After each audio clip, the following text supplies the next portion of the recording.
Okay, then. Hey, how you all going? It's Jai, that Aussie metal guy here with crank.com and with that metal station. And today I'm getting to have a chat with guitarist Tim from Runescarred, who re-released their Distant Infinite, but an expanded edition with 6 acoustic tracks on there. It's an absolute ripping album. And I'm glad you've re-released it, man, with these tracks, because it gives people like myself a chance to come across Runescarred and absolutely blown away by the album, man. So thanks for joining me. Yeah, no, thanks. Thank you for having me. I mean, we're excited to hopefully, when the album was originally released, certain circumstances in the world kind of, affected how much sort of promo work and touring we were able to do for that. So we're glad to be able to, we're glad to have the opportunity to be able to sort of, recast that die, so to speak. Yeah, and give people more chance to kind of digest this album, because just as you said, we were going through that fucking shitty ass time, and albums like yourself, I know a few bands that dropped these amazing albums and they just got kind of lost in all the fucking white noise, man. Tell us a little bit about first making this album originally when you started this Distant Infinite. What was it, 2019 or something like that when you started it, or earlier? Yes. Yeah. So we, a lot of the writing took place in, probably the second half of 2018, first half of 2019, and we recorded it pretty much similar, sort of a very, I guess, guerrilla fashion. GUER, that gorilla, not the big monkey, but so.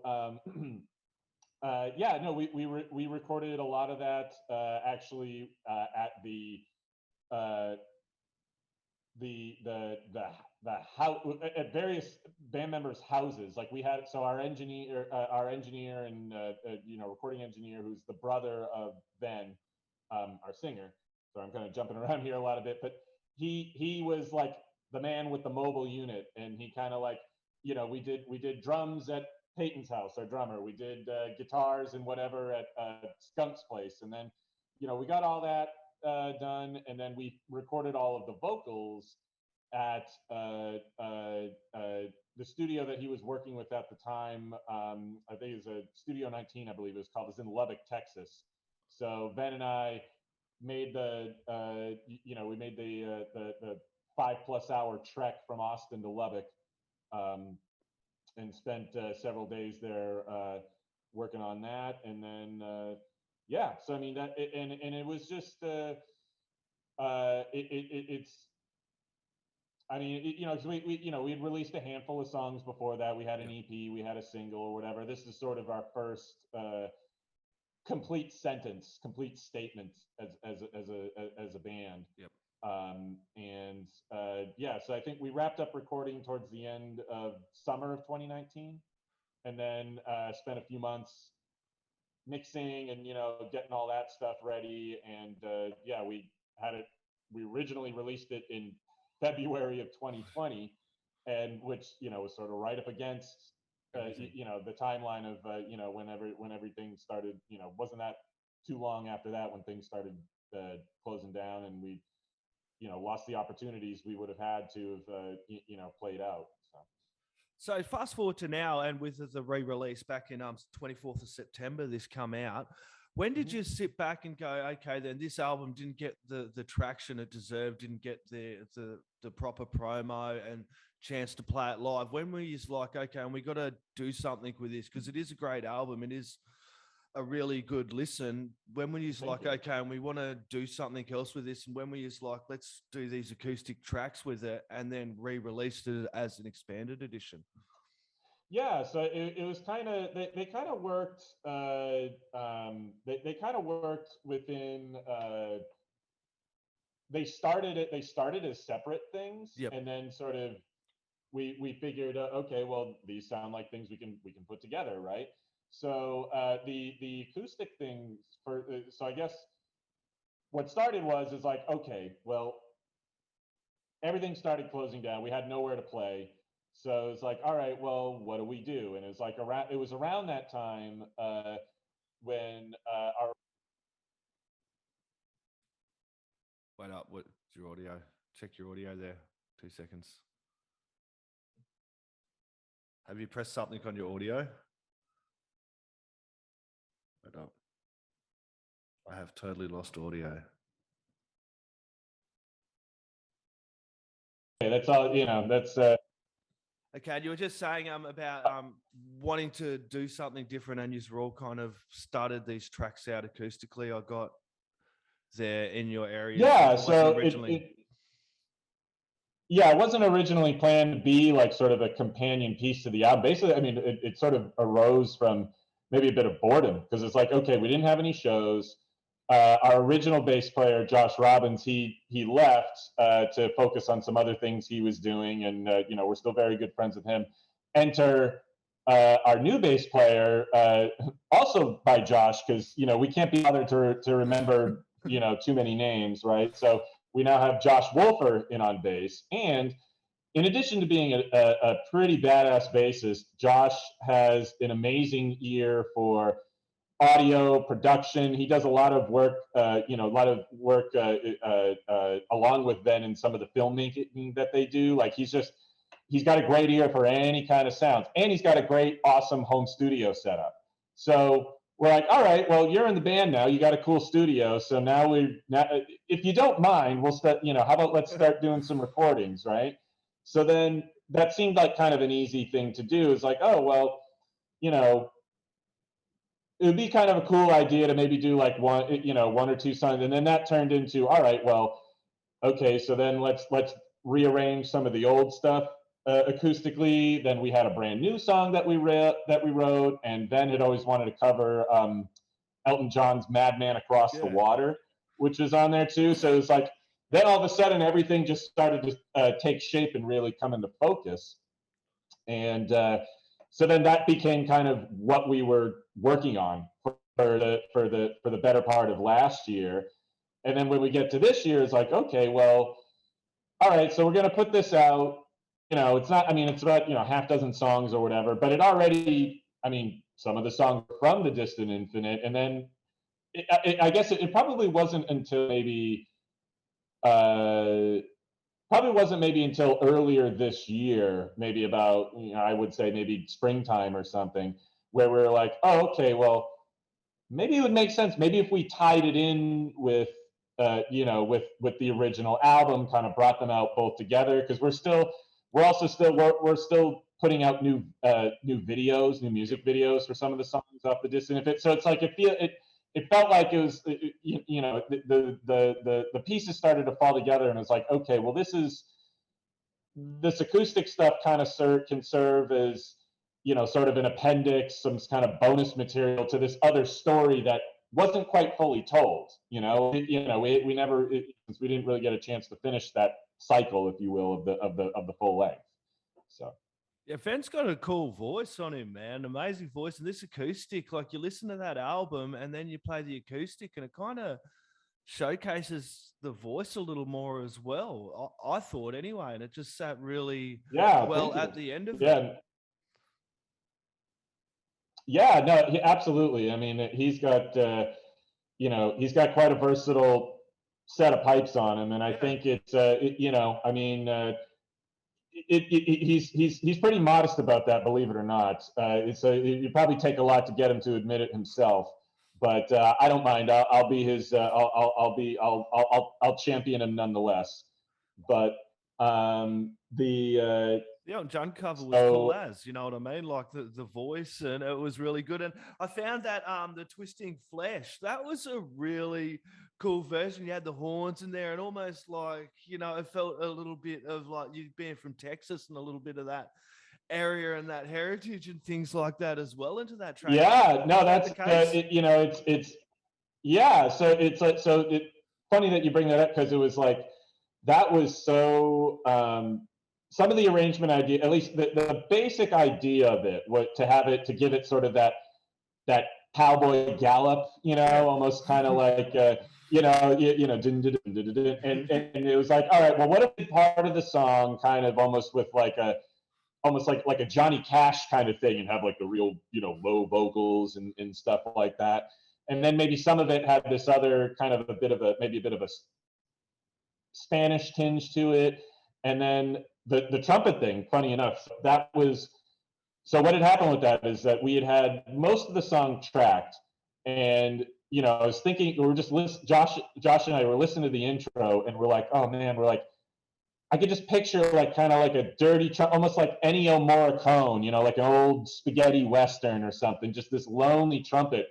And Josh was like, hey, wait a minute, I know a guy. He's like, so in his neighborhood is a fellow by the name of Pete Rodriguez, who is just a world-class jazz trumpet player. Just happens to live in the neighborhood, like tours the world, like Grammy nominated, like whatever. Like the guy's incredible. He's just like, he just texted him. He's like, hey, you want to come over and like play on this track? And he's like, yeah, sure. So he came over. It probably took all of like a couple hours tops. Like, and he just showed up. He just ran a few takes, kind of tried some ideas out, and I mean, it was amazing. It was like, that's like, it's such a cool, such a cool thing. And it's just, I mean, that's whenever you live in a town, I guess, with a lot of musicians, it's like, you're lucky to have that sort of like, you can, people know people, and you never know who's available and who's like, yeah, I'll put something down on that, so. Yeah, it's a cool track. I came back to it a couple of times, and it was just kind of stuck out a little bit. And that Elton John cover was really bloody cool. I hadn't actually heard the original, so I'm going to have to go back and check. See, I'm sure I probably heard it somewhere. My mum playing it once upon a time, but you know what I mean? It was really, really well done, and it makes me want to go back and kind of have a listen to the original Elton John track with this one as well. But I know yours is well, cool. Yeah, thanks. I mean, at first, when we had talked about doing it, I guess, well, Ben had mentioned it maybe a few years ago, just as he's like, oh, it'd be awesome to cover this song. And the first idea was like, okay, well, maybe we kind of bulk it up a bit, beef it up a bit, make it kind of a little heavier or whatever. But then once we started with the acoustic thing, we're like, well, there's a lot of acoustic guitar on it originally. We got, we got the keyboards, the piano parts and stuff. Let's just kind of play it fairly faithfully to the original, and and go go that route with it, sort of a more kind of a tribute to it. And yeah, I mean, I was really excited with how that came out. Skunk Manhattan. I mean, not only is he an amazing co-guitarist, but he played all the keyboards on the album. He's a fantastic pianist and keyboardist. So that's all him doing, playing the piano parts, and it was really satisfying to do that. I mean, myself, it's like I didn't really know the song either. Yeah. I guess like most people, I guess I'm much more familiar with the Rocket Mans and the Tiny Dancers of the world, and like his big hits. But it was like I listened to the song and like I fell for it as well. I'm like, this is really cool, and it's like because. Yeah, I mean, it's a little bit more obscure. But the lyrics are good. Fit really well for you guys, I reckon. Yeah, no, absolutely. I agree totally. And Elton John holds a special place in my heart too, just because my parents' very first date was Elton John at a stadium, a stadium show for Elton John on July 4th, 1976. So like America's Independence Day, but like our bicentennial, 200 years as a country, like, that was their first date. So it's like in sort of a weird roundabout way, Elton John's kind of the reason I'm alive in a way. Yeah, and Elton John had a little part to do with Runescarred being who they are today. Exactly. So it's all, exactly. It's all, I finally got the chance to see him live maybe about 3 or 4 years ago. And it's like, I mean, man still got it, he's got a great band. He still sounds really good. And yeah, I can't say enough good things about him. So it was really awesome to be able to do that, to perform that song. So speaking of playing live, have you guys got to play live yet, or what's it like over that way? Is looking to get some shows going? Yeah, absolutely. So we've played we played our first show, like our first show back. Actually, we started with like an acoustic, kind of like a warm-up gig. It was actually, unfortunately, it was at it was at a benefit show. There was a friend of ours here in town that unfortunately she had passed away from COVID. So so there's a couple other bits, some friends of the family and whatever, that we put together a show to try and raise money for her expenses. And so that was like our first show back. And then we have played since then. We've played a handful of gigs, plugged in once again. Yeah. Here in San Antonio and in Austin. A few weeks back, we opened up for Unleash the Archers. Yeah. Here Sure. in Austin. Sure, Oh yeah. Oh yeah. No, they were. That was a fantastic. It was crazy. So it was a Tuesday night, and so we were the only local band playing. So it was Unleash the Archers, Ethereal, and I think Seven Kingdoms was the other band. They were the touring package. The line to the club was already around the bend before the doors even opened. Like the people who were there for them, like they were just rabid. And so it was great for us because it's like, okay, we're just, we're the local guys, and like we got to play to a full house. And it's like, all right, that's pretty damn that's pretty damn awesome.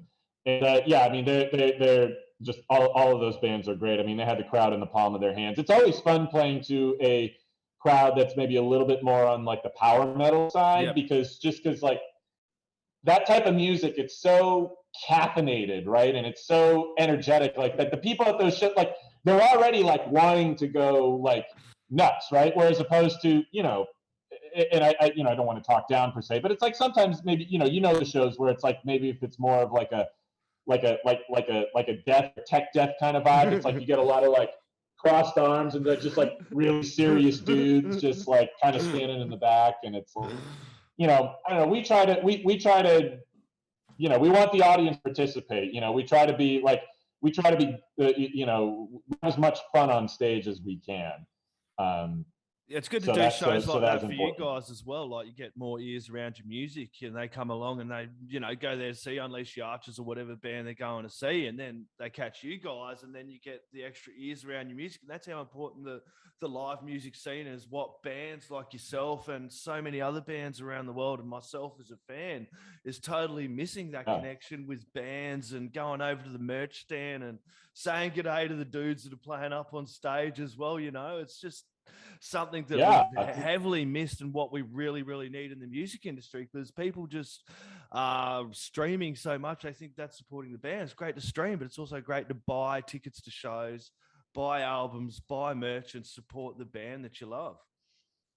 Yeah, absolutely. And I mean, and that was totally the experience at that show. I mean, so many people came up to us like, we never heard of you guys. I'm buying a shirt. I'm buying a CD. Like, you guys were great. And it's like, that's totally, we're really excited. Coming up in December, we're going to be opening for Exhorder here in Austin. And that's, that's especially because Ven is actually he's actually friends with Kyle Thomas, the vocalist of Exhorder. And like they've kept in touch over the years. The band that I was in with Ben before that, Dead Earth Politics, had opened up for Exhorder maybe like 7 or 8 years ago or something in Austin. So there's already a bit of a connection there. Yeah, cool. But those guys are great too. They're legends, and they're very much a big part of, like, if you know metal and you're really into metal, like, they're a band. They're a band that you need to know. So.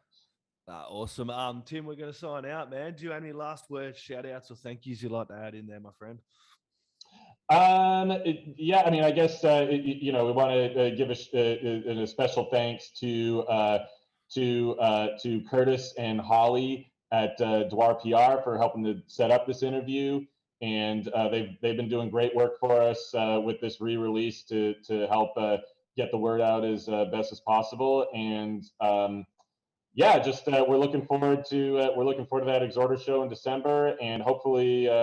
Maybe next year we'll be able to get out on the road a little bit more and see the fans we've been missing for a while. So that's it. Everyone jump over to runescarred.com, grab all their music, grab a whole heap of merch, throw down some love and some support. Thank you very much, mate. You have an awesome evening. All right. You as well, man. Appreciate the time.